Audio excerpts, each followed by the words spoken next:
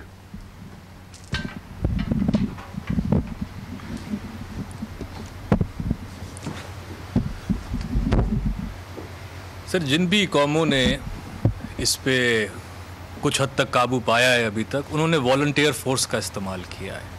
اس میں بلغیریا، سعودی Arabia, Thai land, یہ سارے ملک شامل ہیں. اور آج پاکستان پہ خاص طور پہ اس وقت پہ یہ اہمیت کا حامل ہے کہ ہم ٹائیگر فورس کے تھرو، جس میں بڑی اچھی رجسٹریشن ہوئی ہے، ہم ان کو ایک نیا کام سونپنے جا رہے ہیں.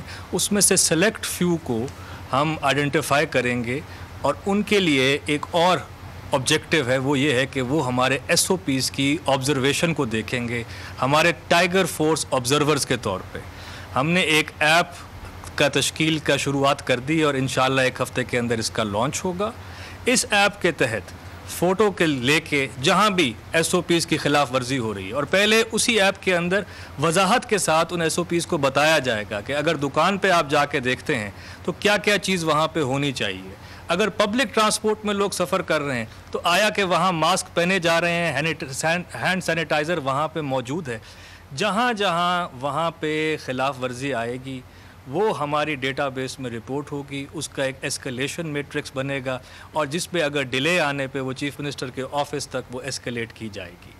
یاد رہے کہ اس وبا کے ساتھ ہم نے رہنا ہے، مگر ہم نے زندہ رہنا ہے. اس کے لیے بہت ضروری ہے کہ یہ معاشرہ ایک ذمہ دارانہ طور پہ اس ایس او پیز کو اڈاپٹ کرے، اور اس میں یہ والنٹیئر فورس سے میں ابھی سے گزارش کرتا ہوں کہ آپ کا ایک بہت قلیبی کردار ہوگا. Thank you. شکریہ جی. جیسے وزیر اعظم صاحب نے فرمایا، اس وقت جو ہم نے حالات کا جائزہ لیا ہے اس کے تحت یہ چیز واضح ہو گئی کہ کچھ اضافی تدابیر کرنے کی ضرورت ہے. ان اضافی تدابیر میں ایس او پیز کی کمپلائنس اور ان کی رسپیکٹ کرنے کے بعد سب سے جو بڑی دوسری ایک اہم جز ہے وہ جگہیں، وہ کاروبار یا وہ رہائشی علاقے جہاں اس بیماری کا پھیلاؤ زیادہ سے زیادہ ہو رہا ہے اس کا تعین کیا جائے. ایسی تمام جگہوں کو عام اصطلاح میں آج کل ہاٹ سپاٹس کا لفظ بتایا جاتا ہے. تو جو انتظامیہ ہے اس کی مدد کے لیے، تاکہ وہ یہ جان سکیں کہ یہ ایسے ہاٹ سپاٹس کہاں ہیں، ایک بہت سوفسٹیکیٹڈ اور ماڈرن ترین ٹیکنالوجی اور سافٹ ویئر تیار کیا گیا ہے پچھلے کئی ہفتوں میں، اور اب وہ تیار ہے. اور اس کی مدد سے، اور یہ میں بتاتا چلوں کہ نہ صرف کہ یہ ٹیکنالوجیکلی یعنی تکنیکی اعتبار سے بہت ایڈوانس چیز ہے، بلکہ اس پہ جو ایپیڈیمیولوجی کے تمام اصول اور قوانین اور طریقے ہیں اس کا استعمال کیا گیا. اور اس سے فائدہ یہ ہوگا کہ وہ تمام جگہیں جہاں سے پھیلاؤ زیادہ ہو رہا ہے وہ جگہوں کا تعین ہو جائے گا، اور انتظامیہ کو آسان ہو جائے گا کہ وہ ان جگہوں میں جو ریسٹرکشنز ہیں، جو رکاوٹیں یا بندشیں ہیں وہاں زیادہ کرنے کی ضرورت ہے تو وہ اس کو استعمال کر کے وہاں جسے کہتے ہیں ٹارگیٹڈ لاک ڈاؤنز یا اسمارٹ لاک ڈاؤنز جو ہیں وہ کرنے پائیں گے. اور اس سے فائدہ یہ ہوگا کہ آپ بیماری کے پھیلاؤ کو بھی روکنے میں قابل ہو سکیں گے، اور اس کے علاوہ جو باقی سارا شہر ہے یا بیشتر شہر ہے اس کا کاروبار زندگی اپنی جگہ چلنے کے قابل رہے گا. جی تھینک یو. اچھا جی، میں یہ چاہوں گا اب آخر میں ختم کرنے سے پہلے کہ عثمان ڈار جنہوں نے یہ پوری ٹائیگر فورس کو اوورسی کر رہے ہیں، جس طرح ہاشم نے کہا، اس کا بہت بڑا رول ہے.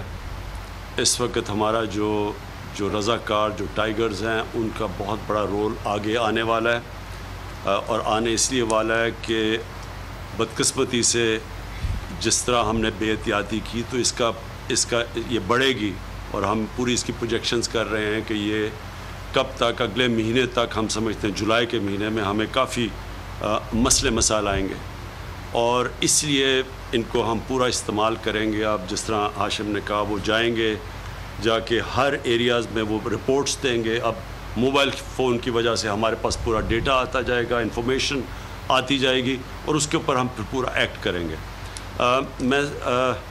کتنا حالات بگڑتے ہیں, میری آخری بات ہے کہ کتنے حالات بگڑتے ہیں, اس پہ آپ کے اوپر, عوام کے اوپر ایک بہت بڑی ذمہ داری ہے. جتنا آپ احتیاط کریں گے اتنا ہمارے جو حالات ہیں وہ قابو کے اندر رہیں گے. جتنی بے احتیاطی ہوگی, اور جو مجھے بڑی افسوس سے کہنا پڑتا ہے کہ جیسے جیسے ہم لاک ڈاؤن ہم جب ہٹا رہے تھے, میں نے کہا لوگوں کو کہ اس کا یہ نہیں مطلب کہ وبا ختم ہو گئی ہے, ہم مجبوری میں ہٹا رہے ہیں کیونکہ ہمارے لوگوں کے حالات بہت برے تھے. تو لگا ایسے جیسے ہی ہم نے دیکھا لوگوں کو کہ وہ جیسے ہی لاک ڈاؤن ختم ہوا تو لوگوں نے سمجھا کہ بیماری ختم ہو گئی ہے. اس بے احتیاطی کی وجہ سے اس وقت ہم دیکھ رہے ہیں کہ زیادہ نمبر کیسز ہو چکے ہیں. لیکن اب بہت ضروری ہے کہ ہم اب سب احتیاط کریں, اور میں اس لیے عثمان ڈار آپ کو آخر میں آپ ذرا بتائیں کہ ٹائیگر فورس کا سٹیٹس کیا ہے. بہت شکریہ پرائم منسٹر صاحب. 10 لاکھ میں سے ابھی تک 2.25 لاکھ ٹائیگر فورس جو ہے وہ اپنی ذمہ داریاں ادا کر چکی ہے, اور میں آپ کو بتانا چاہتا ہوں کہ آلریڈی ٹائیگر فورس کا ایک کامیاب تجربہ SOPs کی امپلیمنٹیشن میں ہم مساجد میں کر چکے ہیں. پاکستان وہ واحد اسلامی ملک تھا جس نے مساجد بند نہیں کی, رمضان میں, تراویحوں میں, جمعے کی نماز میں. الحمدللہ کوئی کرونا مساجد سے نہیں پھیلا تھا, اور اس میں ہماری ایڈمنسٹریشن کے ساتھ مل کر ماہ رمضان میں بڑا زبردست SOPs پہ ٹائیگر فورس نے کام کیا. اور اب جیسے پرائم منسٹر صاحب کہہ رہے ہیں کہ اس وقت ایڈمنسٹریشن کے لیے ہمارے لیے جو سب سے بڑا چیلنج ہے وہ SOPs کی امپلیمنٹیشن ہے, ماسک کی اویئرنیس ہے. نو ماسک نو سروس پہ آلریڈی ٹائیگر فورس نے کام شروع کر دیا ہے. اس ڈیسیجن میکنگ کو سپیڈ اپ کرنے کے لیے جس ایپ کا بات کی ہے ہاشم صاحب نے, وہ بنیادی طور پہ ایپ ٹائیگر فورس کے موبائل پہ ہم انشاءاللہ تعالی انسٹال کر دیں گے. وہ پکچرز لے کے رائٹ اوے جو ہے وہ ایڈمنسٹریشن کو بھیجی جائیں گی, DC صاحبان کو, اور پھر جو بھی SOPs جو امپلیمنٹیشن میں فیلئر ہیں, چاہے وہ کوئی دکاندار ہے, چاہے کوئی مارکیٹس ہیں, پارکس ہیں, تو انشاءاللہ تعالی اس کا ہم ایکشن لیں گے. بہت شکریہ. آخر میں سارے اب خود صوبوں کو, باقی صوبوں کو بھی دورے کروں گا, اور میری پوری کوشش یہ ہوگی کہ اب خود میں مانیٹر کروں اپنے پرائم منسٹر سیکریٹریٹ سے. ڈیٹیلز پوری مجھے آئیں گی, ٹائیگر فورس سے انفارمیشن, سارا انفارمیشن میرے آفس میں آئے گا. ادھر سے ہم باقاعدہ دیکھیں گے کہ ہر صوبہ اس کے اندر کون کون سی کمپلائنس ہو رہی ہیں, کون سے علاقے ہیں, مثلا انڈسٹری میں کتنا ہو رہا ہے, کھانے پینے کی جگہوں پہ کتنا ہو رہا ہے. یعنی ہر جگہ کے اوپر کمپلائنس دیکھوں گا میں صوبوں کے, اور ادھر سے مانیٹر کریں گے, اور وہاں پھر ہم صوبائی حکومتوں کو پورا آگاہ کریں گے, بتائیں گے, ان کے ساتھ کوآرڈینیٹ کریں گے. لیکن یہ ضروری ہے کہ آپ سب کو ایک چیز سمجھنا ہے. ایک تو سارے SOPs ہیں, جو ایک چیز جس سے اب ثابت ہو گیا کہ 50% سلو ہو سکتی ہے, کم اس کی سپیڈ کم ہو سکتی ہے اس وبا کی, وہ ہے یہ ماسک. اور یہ ساری دنیا میں, کیونکہ چیزیں آہستہ آہستہ دنیا بھی ڈسکور کر رہی ہے. 3 مہینے پہلے تو کسی کو نہیں پتا تھا, تو اب آہستہ آہستہ جو ڈیٹا آ رہا ہے سامنے, اس میں یہ سب سے بڑی چیز آئی ہے کہ اگر لوگ ماسک پہنے تو اس سے اس کا پھیلاؤ 50% کم ہو سکتا ہے. تو یہ تو میں سب سے پہلے آپ کو کہتا ہوں کہ ساروں نے اب ماسک پہننا ہے, باہر نکلے گھر سے ماسک پہنے. اور میں پھر یہ کہتا ہوں کہ سب سے زیادہ خطرہ آپ کے بزرگوں, ہمارے بوڑھوں کو ہے, اور اس کے بعد جو لوگ بیمار ہیں, جس طرح ڈائبٹیز کی طرح یا بلڈ پریشر کی بیماری ہیں, ان کو خطرہ ہے. ان کو ہم نے بچانا ہے. باقی لوگوں کو تو خطرہ نہیں ہے, اس لیے لوگ لاپرواہی کر رہے ہیں. لیکن ہم اس لیے ہمیں احتیاط کرنی چاہیے کیونکہ ہم ان لوگوں کی جانوں خطرے میں ڈال رہے ہیں. اس لیے یہ زیادہ ضروری ہے. اور اپنے ہاسپٹلس کے اندر جب پریشر پڑتا ہے تو ہمارے ہیلتھ ورکرز, ہمارے ڈاکٹرز, ہمارے نرسز, ان پہ پریشر پڑتا ہے. پاکستان پائندہ باد. سبسکرائب کریں اور بیل دبائیں تاکہ کوئی خبر رہ نہ جائے.